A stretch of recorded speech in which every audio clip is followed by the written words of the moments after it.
शिव शिव तुम हृदय से बोलो, मन मंदिर का पर्दा खोलो। पंडित जी मंदिर का पर्दा खोलते हैं तो क्या होता है बताओ? भगवान का दर्शन होता है ना। ऐसे ही मन क्या है? हमारा मंदिर है। जब मन मंदिर का पर्दा खुल जाएगा तो क्या होगा? दर्शन विश्वनाथ के पाए से जप ले नमः शिवाय। दर्शन विश्वनाथ के पाए से जप ले नमः शिवाय। तेरा बल बल बीता जाए मुख से जप ले नमः शिवाय। तेरा बल बल बीता जाए मुख से जप ले नमः शिवाय। ओम नमः शिवाय।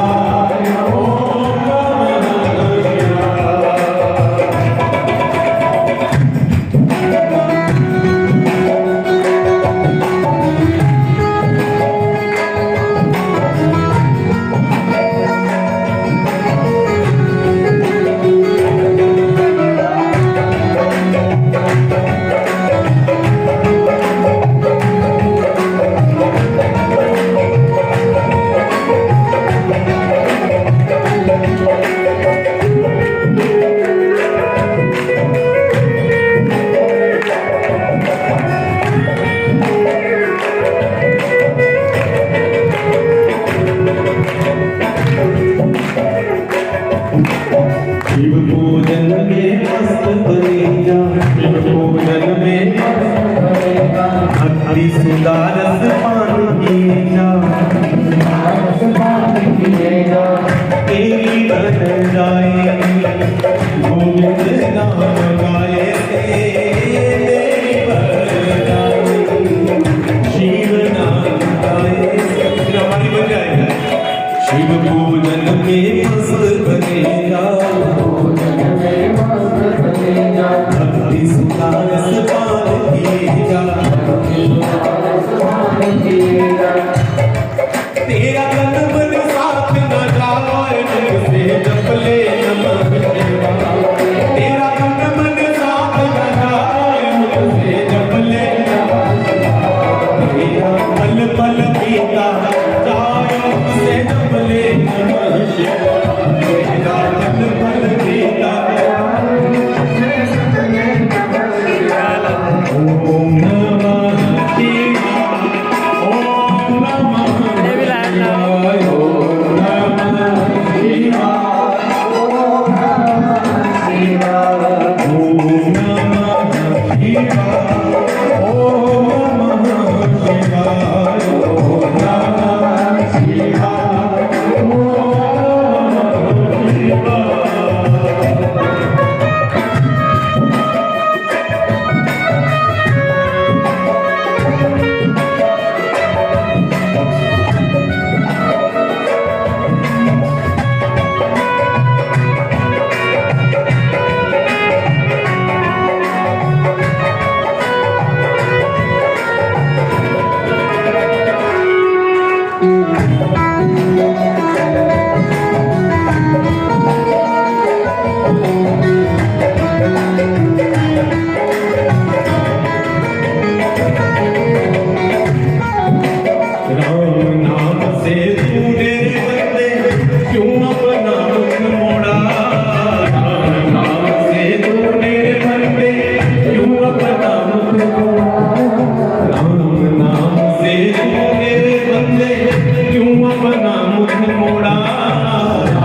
कहत सुनत रघुपति गुण गाथा, कछु दिन कहाँ रहे गिरिनाथ, कछु दिन कहाँ रहे। कुछ दिन तो वहां रहे, लेकिन अंत में क्या हुआ? मुनि संग विदा मांग त्रिपुरारी, मुनि संग विदा। भगवान भोलेनाथ ने मुनियों से, संतों से विदा मांगी। विदा मांग करके कहाँ गए? अपने घर की ओर प्रस्थान किया। मुनि संग विदा मांग त्रिपुरारी, मुनि संग विदा मांग त्रिपुरारी। चले बगल संग दक्ष कुमारी, चले बगल संग दक्ष कुमारी। तो भवन में लौट करके जाने लगे, किसके साथ? बोलो, किसके साथ? दक्ष कुमारी के साथ। यद्यपि दक्ष कुमारी और सती जगत जननी हमारी दृष्टि में एक ही शब्द है, एक ही अर्थ है, लेकिन ऋषियों की दृष्टि देखिए। वो समुद्रता जी ने क्या लिखा? चले भवन संग दक्ष कुमारी। लेकिन जब आई थी तब कौन थी? बोलो, जब तब थी जगत जननी। एक बार त्रेता युग माही चले, शंभु चले बज ऋषि पाही, संग सती जो जगत जननी है, जो भवानी है, वो साथ में थी। जब आई थी जगत जननी थी, लेकिन जा रही है दक्ष कुमारी हो। तो ऐसा क्यों लिखा गोस्वामी तुलसीदास जी ने? वहां पर भी जगत जननी लिखना चाहिए था। क्यों? क्योंकि हमारे संत कहते हैं निर्दोष कहूं नहीं दोष गोसाई का। भगवान को भगवान क्यों कहा जाता है? क्योंकि भगवान में कोई दोष नहीं है। अगर भगवान में भी कहीं दोष आ जाए तो उसका भी भजन, वो भी उसका भी कीर्तन करने का वो भगवान अधिकारी नहीं है। ब्रह्मा जी के नाम के कितने कीर्तन होते हैं बताओ? आपने राम के नाम के कितने भजन सुने होंगे, कृष्ण नाम के कितने भजन सुने होंगे, हनुमान जी के भजन है, भगवान शिव के भजन है, देवी के भजन है, शनिदेव का भजन है, सभी ग्रहों के भजन है, लेकिन ब्रह्मा जी का कोई आज तक भजन नहीं बना। जिसमें दोष है वो भगवान नहीं है। ब्रह्मा जी का पूजन केवल और केवल वेदिका में होता है, विप्रदेव करते हैं, क्योंकि सृष्टि के रचयिता है। माता पिता जैसे भी हो वो बच्चों के लिए पूजनीय ही होते हैं, लेकिन हमारे संत, हमारा ये ग्रंथ भगवान को भगवान इसलिए कहता है क्योंकि भगवान में दोष नहीं है। मां सती में दोष आया, एक क्षण में उनका पद छीन लिया जगत जननी सीधी दक्ष कुमारी। क्यों कहा? क्योंकि ये जगत जननी नहीं हो सकती। जिसमें अभिमान है, अपने आप को इतनी बड़ी समझती है कि हम ऊपर आसन पर बैठे। व्यक्ति की अकल उसकी मुखाकृति से ही समझ में आ जाती है कि ये किस मत में। आपसे जब बात कर रहे हैं ना कोई, तो आप तभी समझ जाते हैं कि इससे अपनी संपत्ति का अभिमान है, इससे अपने रूप का अभिमान है, या इससे अपने पुत्र का अभिमान है, इससे अपनी बेटी का अभिमान है। इसलिए अभिमान किसी का भी हो जीवन में कभी भी बोलो नहीं करना चाहिए, किसी चीज का भी अभिमान नहीं करना चाहिए।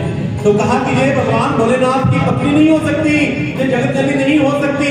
हाँ, इसके अभिमान से देखकर के जो झलक रहा है, किसी अभिमानी पिता की पुत्री जरूर हो सकती है।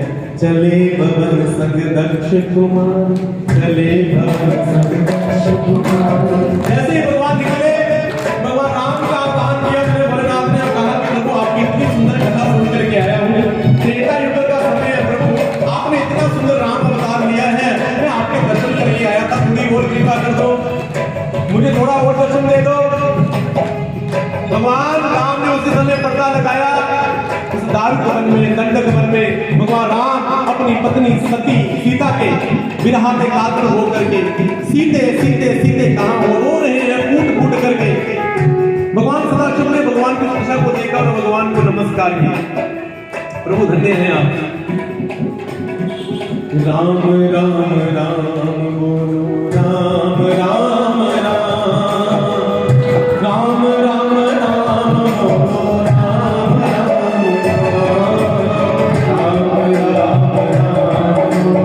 राम, राम राम राम, राम राम बोलो। इसी समय भगवान भोलेनाथ ने राम नाम का कीर्तन प्रारंभ कर दिया और कहा कि प्रभु आप इतने कृपा है।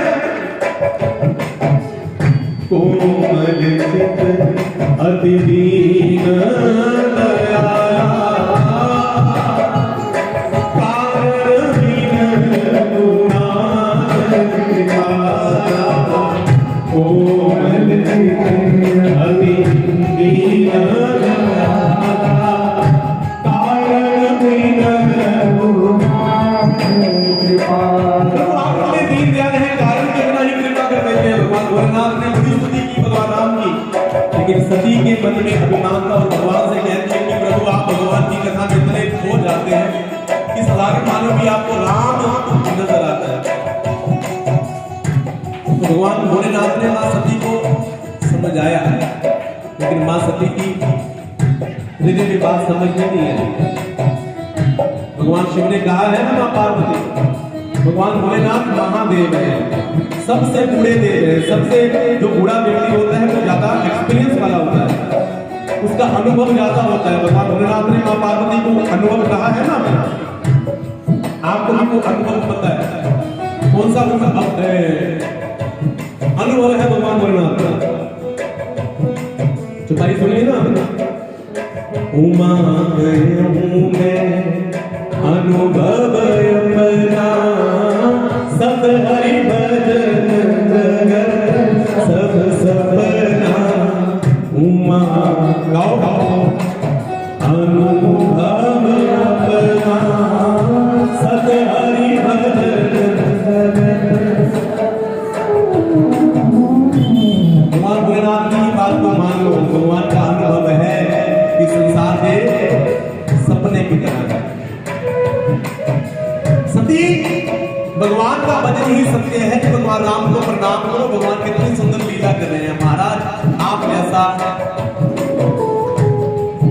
भक्तों का उद्धार करने वाला और कोई नहीं हो सकता, बड़े कृपा निधान है, करुणा निधान है प्रभु।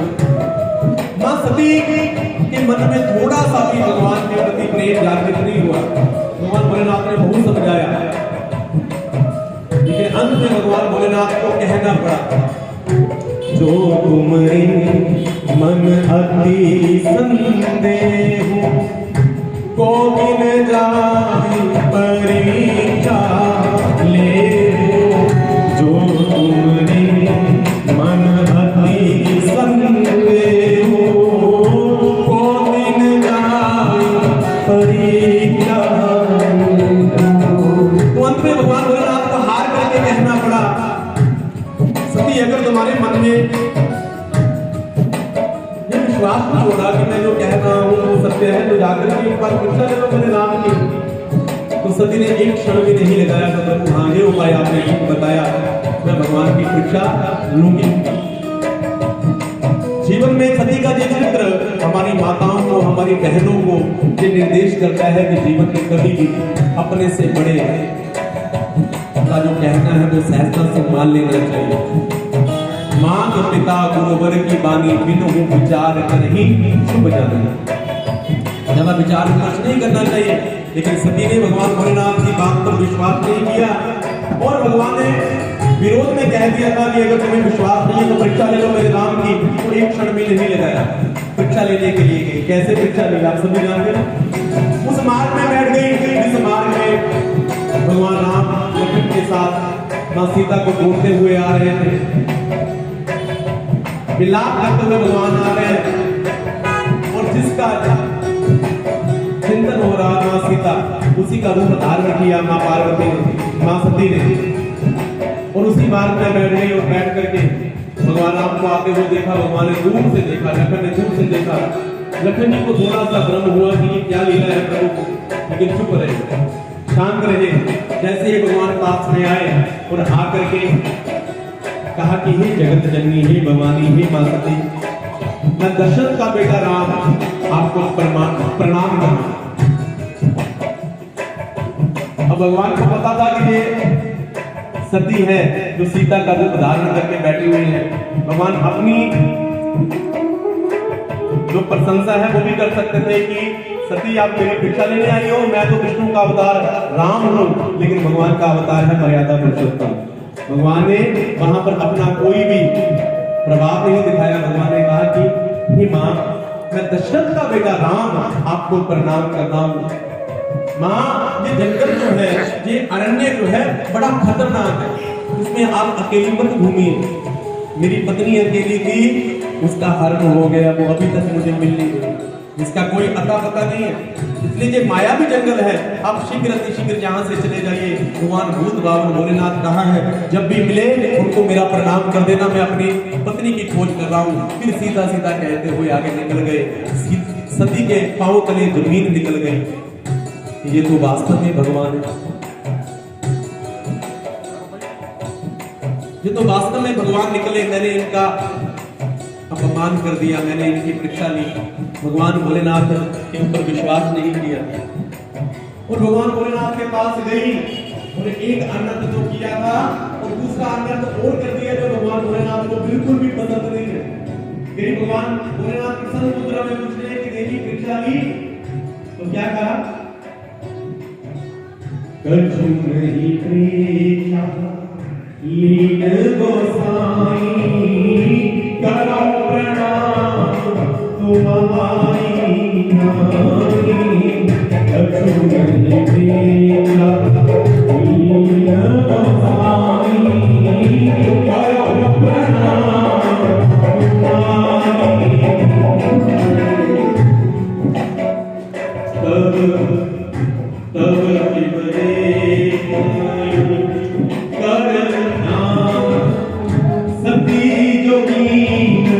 चरित सब जाना, शंभो देव करम करना,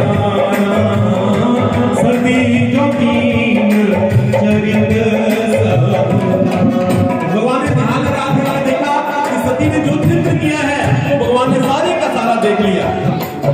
और भगवान भोलेनाथ का नाम क्या है बोलो, सत्यम शिवम सुंदरम। अभी आपने कथा सुनी कि ब्रह्मा जी ने झूठ बोला और भगवान ने मस्तक काट दिया, लेकिन जहां पर सती ने भी तो झूठ बोला है, तो भगवान भोलेनाथ ने सती का मस्तक नहीं काटा, सती को मृत्युदंड नहीं दिया। तो भगवान भोलेनाथ कहते हैं कि स्त्रियों के ऊपर कभी भी हाथ नहीं उठाना चाहिए, इस बात की शिक्षा है। लेकिन सती को भगवान ने मृत्युदंड नहीं दिया कि पत्नी थी, इसलिए शास्त्र कहते हैं कि तीन प्रकार के व्यक्ति होते हैं जो बिना अस्त्र शस्त्र के ही मारे जाते हैं, बिना अस्त्र शस्त्र के ही उनको मृत्युदंड दिया जा सकता है। अगर पिता की मृत्यु करनी हो तो पिता को हाथ उठाने की आवश्यकता नहीं है, कोई अस्त्र शस्त्र उठाने की आवश्यकता नहीं है, केवल हाथ दिखा दो, समझ लो पिता मर गया। गुरु को मारना हो तो गुरु के ऊपर अस्त्र शस्त्र उठाने की आवश्यकता नहीं है, केवल गुरु ने अगर कोई आदेश कर दिया हो तो गुरु जी को मना कर दो कि हमसे नहीं होता, किसी और से करवा दो। गुरु की बात की अवज्ञा कर दो, समझ लो गुरु बोलो मर गया। तीसरे नंबर पर स्त्री को अगर मारना हो तो अस्त्र शस्त्र उठाने की आवश्यकता नहीं है, अपने शयन कक्ष में से उसकी जो चार भाई है वो अलग कर दो, समझ लो स्त्री मर गई। तो मां सती समझ गई कि अब भगवान भोलेनाथ ने मेरा त्याग कर दिया है, भगवान अखंड समाधि में चले गए। अब सती जो है वो दिन रात एक ही प्रार्थना करती है, इतनी शक्ति हमें देना, मन का विश्वास कमजोर, हम चले एक रास्ते के हमसे भूल कर भी कोई भूल हो ना, इतनी शक्ति हमें देना, मन का विश्वास कमजोर हो, हम चले एक रास्ते के हमसे कोई भूल हो ना, इतनी शक्ति हमें देना, मन का विश्वास कमजोर हो ना। बड़ी दुखी है मां सती। जीवन में लाखों ऐसे अपराध हो जाते हैं जो हमें भगवान से विमुख कर देते हैं। इतना तप किया था हमारे भगवान शिव को प्राप्त करने के लिए, वो सारे का सारा मिट्टी में चले गया। हम कहते हैं कि हमने इतना पुण्य किया, हमने इतना दान किया, हमने इतनी भगवान की कथाएं करवाई, हमने इतने यज्ञ किए, वो सारे के सारे धरे रह जाएंगे अगर मन में अभिमान आ गया।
थी हमारे मन की, वो बड़ी उसमें हमने बहुत पूरा कचरा भर रखा है। प्रभु वो साफ हो जाए, अंतःकरण स्वच्छ हो जाए, हमें आपकी प्राप्ति हो जाए।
पिछला समय गुजरा है कोरोना का, तो बड़ा खतरनाक समय था। जीवन में ऐसा समय कभी ना आए, हम भगवान से भी मुक्त हो गए।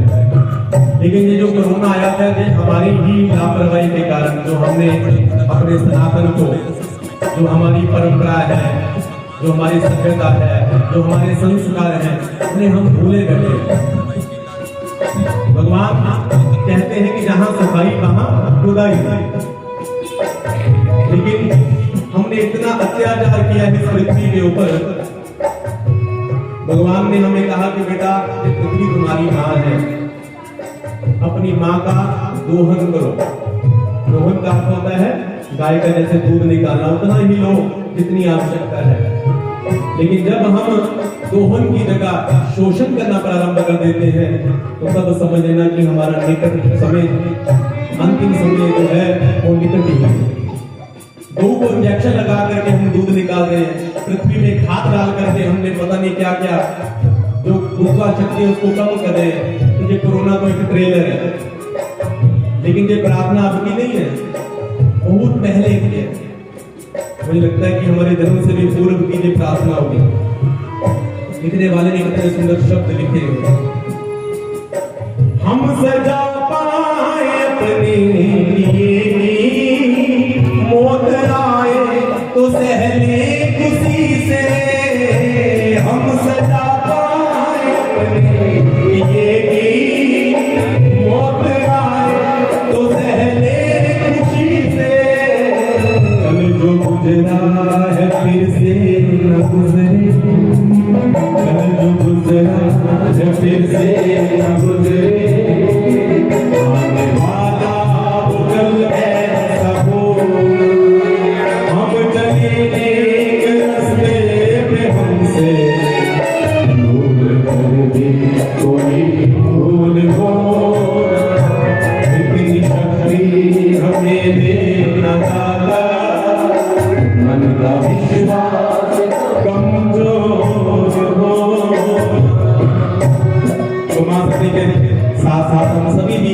भगवान से ये प्रार्थना करें। मैंने कल भी निवेदन किया था ये शिव पुराण हमारा ही जीवन है, ये भगवान शिव की कथा नहीं है, ये हम सब की अपनी कथा है, ये हमारी व्यथा है और भगवान की कथा है। जब अपनी व्यथा के साथ भगवान की कथा को जोड़ते हुए चलेंगे तो हमारे जीवन की बहुत सी ऐसी परेशानियां हैं जो अपने आप ही दूर हो जाएंगी। शिवोहम सच्चिदानंदोहम, शिवोहम सच्चिदानंदोहम, शिवोहम सच्चिदानंदोहम, शिवोहम सच्चिदानंदोहम। सती ने भगवान से जलते समय एक वरदान मांगा था कि प्रभु अगले जन्म में किसी पत्थर के घर मुझे जन्म दे देना, लेकिन ऐसे अभिमानी पिता के घर मुझे कन्या बनाकर मत भेजना। तो माँ का अगला जन्म कहाँ हुआ था बोलो? हिमाचल में पर्वत के घर में हुआ था, जिसकी कथा कल श्रवण करेंगे। भगवान भोलेनाथ के विवाह की कथा है जो बड़ी आनंद देने वाली है। केवल और केवल भगवान भोलेनाथ के विवाह की कथा ही है जो हमारे जीवन में मंगल कर सकते हैं। तो उस विवाह की कथा में आप सभी बराती बन करके आएंगे, कुछ कन्या पक्ष से आएंगे, और उस विवाह में आपने ऐसे ही सज संवर के जाना है जैसे आप लोगों की शादी में जाते हैं। तो कल किसकी शादी है बोलो? किसकी शादी है? भोलेनाथ। भोलेनाथ आपके अपने हैं कि नहीं है बोलो? तो सबने सज संवर के आना है, बढ़िया बढ़िया कपड़े पहन करके आने हैं, बढ़िया श्रृंगार करके आना है। और हमारी माता जी इनको शगन नहीं देना है। विवाह में आते हैं ना, शगन देते हैं, चाहे 11 रुपए ही दो। उसकी सारी रस्में, जब शिवरात्रि महापर्व होता है शिव मंदिर माउंट एवरेस्ट में आप भी मनाते होंगे, तो हम भगवान का ये विवाह उत्सव बहुत ही हर्षोल्लास से मनाते हैं। हमारे विजयनगर से हमारी माता जी आई हुई हैं, बीना शर्मा जी, दोनों का नाम बीना ही है, ठीक, बीना चड्डा जी हैं, बीना शर्मा जी हैं। तो उस विवाह में हम कभी भगवान को सेहरा लगाते हैं, कभी मेहंदी लगाते हैं, कभी कंगना बांधते हैं, सारे वो शगुन करते हैं जो विवाह में किए जाते हैं। तो आज आप सभी ने अपने घर जाकर के मेहंदी लगानी है, सभी को यहाँ पर भगवान के विवाह का कंगना भी दिया जाएगा। तो आपने जो कंगना बांधना है, यहाँ पर भगवान का विवाह उत्सव बहुत ही हर्षोल्लास से मनाया जाएगा। और विकास चौहान जी जो भगवान गणपति जी के जन्म उत्सव के लिए कुछ उपहार भी लेकर के आए हैं, जहाँ पर इनकी सेवा लगी है। तो आपने आगे आगे कथा में आनंद ही आनंद लुटने, और कल तो नाचना गाना है, ये 2 दिन की कथा थी, क्योंकि कथा को एक दिशा देनी जरूरी होती है। हर हर अखंड मंडलाकारं व्याप्तमेन चराचरं तत्पदं दर्शितं येन तस्मै श्री गुरुवे नमः। गजाननं भूतगणादिसेवितं कपीत्यजम्बूफलचारुभक्षणम् उमासुतं शोकविनाशकारकं नमामि विघ्नेश्वरी पादपङ्कजं। तो भक्ति भक्ति भगवंत गुण चतुर्नाम बपुए गुण, और जिनके पद बंदन किए नासई को। हमारे मंदिर प्रांगण में उपस्थित हमारे देवी देवता माता आद्याशक्ति और हमारे आचार्य जी महाराज, भक्त वृंद, आदिशक्ति, मातृशक्ति, हमारी माताएं बहनें एवं छोटे छोटे गोपाल ग्वालपाल, अथवा जहाँ तक मेरी आवाज पहुँच सकती है, सादर करबद्ध सबको जय श्री राम।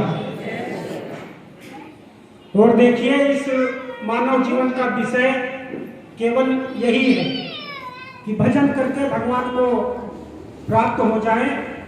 तो इसलिए लिखा है, पहली बात तो हम बड़े सौभाग्यशाली हैं, क्योंकि लिखा है कि अनेक जन्म तब सा लब्ध्वा जन्म भाग्य। क्या हमारे जीवन में हमारे कई जन्मों की तपस्या जब एकत्रित हुई, तो क्या हमारा जन्म कहाँ हुआ? भारत में। और फिर श्रेष्ठ वर्णों में हुआ। तो कहने का तात्पर्य यह है कि हम बड़े सौभाग्यशाली जो है, ये मानव का शरीर देवताओं को दुर्लभ है। देवता चाहते हैं मुझे मिल जाए, पर क्या है, देवताओं को नहीं मिल सकता है। इसलिए अपने मानव जीवन को कर्म में उतारो। कर्म कितने प्रकार के हैं? 3 प्रकार के, संचित, प्रारब्धी और क्रियमान। जैसे आप इस समय प्रेजेंट टाइम में कर्म कर रहे हो तो क्या होना है? संचित होना है, माने इकट्ठा होना है। भाई खेत से अनाज काट के लाए, अपने कोठरे में भरा, तो क्या किया? उसको इकट्ठा हुआ। तो ये आप लोग कर्म जो है ये कर रहे हो, ये क्या होना है? संचित होना है, माने इकट्ठा होना है। और फिर यही आपको अगले जन्म में प्रारब्धी बनकर मिलेगा, यानी भाग्य बनकर मिलेगा। तो कर्म कितने प्रकार के हैं? 3 प्रकार के। और गुण भी 3 प्रकार के हैं कि सतोगुण और रजोगुण और तमोगुण। तो ये गुण क्या है, इनके भेद जरा देखो। सतोगुण क्या है? ब्रह्मा जी है। सतोगुण का भेद क्या है? ब्रह्मा जी के पास क्या है? ज्ञान है। सतोगुण का भेद क्या है? ज्ञान है। और रजोगुण क्या है? ये भगवान विष्णु स्वयं जो मतलब चाहते हैं वो कर सकते हैं, माने इच्छा। रजोगुण जो है इच्छा है हमारी, और तमोगुण क्या है? ये क्रिया है। तो ब्रह्मा विष्णु महेश, तो ब्रह्मा जी ज्ञान है, विष्णु जी इच्छा है, और शिव जी जो है वो क्रिया है, क्रियमान है। तो 3 प्रकार के हमारे कर्म हैं। और पहली बात तो ये है, देखो सबसे भगवान का सामीप्य कौन है? जिस माता ने हमें जन्म दिया है उसी को तो हम मां कह सकते हैं। एक ही तो माता ने हमें जन्म दिया है, तो उसको हम मां कह सकते हैं। और शिक्षा देने वाली माएँ हमारी बहुत है, यानी बहुवचन में बहुत सी हैं, तो उनको मतलब मां कहा जा सकता है। लेकिन जन्म की जननी नहीं उन्हें कहा जा सकता है। तो इसलिए हमारा ओम जो है ये बीज मंत्र है। कोई भी मंत्र हो, कोई भी तंत्र हो, कोई भी कार्य किया जाए, सर्वप्रथम क्या लगाया जाएगा? ओम। क्योंकि ओम से जो है हमारा जन्म हुआ। और जो ये शिक्षा देने वाली हमारी और माताएं हैं, ये क्या है? ये मातृकाएं हैं। और जो है आप लोग यहाँ पे बैठे हो, यही तो करने के लिए ही जीवन मिला है हमको, भजन करने के लिए जीवन मिला है। और देखिए आप लोग लगे हो भगवान हमको प्राप्त हो जाए। कैसे प्राप्त हो जाए? लिखा है कि ना हम बसामि वैकुंठे। एक बार देवर्षि नारद ने पूछा कि भगवान आप कहाँ निवास करते हो? तो भगवान ने कहा कि नारद, ना हम बसामि वैकुंठे ना हृदय योगी पन्ना मधुभक्ता यत्रो गायन्ति तत्र तिष्ठामि नारद। तो भगवान ने कहा कि नारद जी, न तो हम वैकुंठ में वास करते हैं और ना ही योगियों के हृदय में वास करते हैं। मेरे भक्त जहां मेरा गुणगान करते हैं, मद भक्ता यत्र गायन्ति, मेरे भक्त जहां मेरा गुणगान करते हैं कि हे नारद तत्र तिष्ठामि नारद, मैं वही बात करता हूं। तो देखिए एक पद है, ध्यान देना जरा, कि सामर से मिलने का, सामर से मिलने का सत्संग में बहाना है। सामर से मिलने का सत्संग में बहाना है। मिल जाए सावरिया, अरे मिल जाए सावरिया, मेरा दिल को दीवाना है।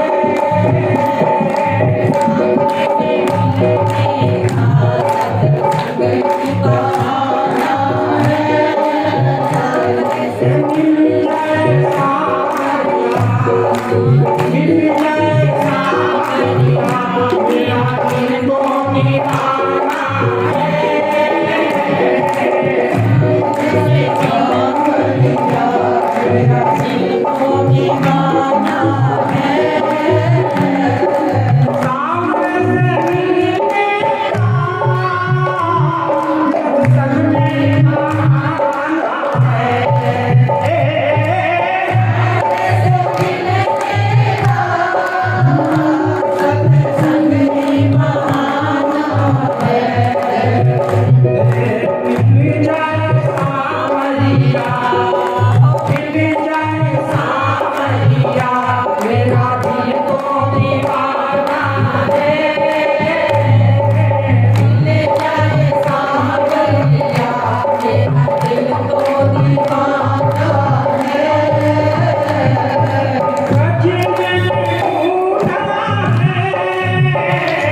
Hare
देवाय धीमहि तन्नो रुद्र प्रचोदयात्।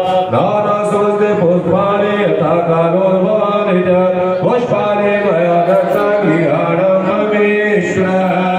त्वमेव माता च पिता त्वमेव बन्धो च सखा त्वमेव विद्यावरणं त्वमेव सर्वं त्वमेव भार परमाज्ञेयो हर्षदेव श्रीघण्ट पद सरोजनुपायने भक्ति सदा सतता। बोले राजा रामचंद्र महाराज की, कृपा निधि चंद्र महाराज की, उमापति महादेव की, पवन सुत हनुमान की, बोलो भाई सब संतन की, बोलो अपने सदगुरु महाराज की। धर्म के अधर्म का प्राणियों में विश्व का हरिनाम संकीर्तन का, भारत माता के गौ माता के साधु संतन के, जो बोले सोनर में बोल सनातन धर्म के। जय वीर बिरंगे हरे हरे जोता वाली माता जी तुम्हारी सलाम। जय शेरा वाले बोल सारे सर्वे भवन्तु सुखिनः सर्वे सन्तु निरामया सर्वे भद्राणि पश्यन्तु मा कश्चित् दुःखभाग् भवेत्। पूर्णात् पूर्णमुदच्यते पूर्णस्य पूर्णमादाय पूर्णमेवावशिष्यते। ओम शांति शांति शांति। ओम।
बंधुओं, अगर अभी तक आपने हमारे चैनल भक्ति रस लाइव को सब्सक्राइब नहीं किया तो कृपया सर्वप्रथम आप हमारे चैनल को सब्सक्राइब कीजिए, क्योंकि इस चैनल के माध्यम से आप अध्यात्म से जुड़ते हैं, आप भगवान से जुड़ते हैं। नए नए भजन इस चैनल के माध्यम से आप श्रवण करते हैं और माता रानी के जागरण इस चैनल के माध्यम से आप घर बैठे देखते हैं और बहुत से ज्ञान के भंडार इस चैनल के माध्यम से आपको प्राप्त होते हैं। तो कृपया इस चैनल को सब्सक्राइब करें, बेल का चिन्ह दबाएं, ताकि हमारे द्वारा दी गई प्रत्येक जानकारी आप तक सहजता से प्राप्त हो सके। जय श्री कृष्णा, जय श्री राधे, जय श्री कृष्णा, जय श्री राधे।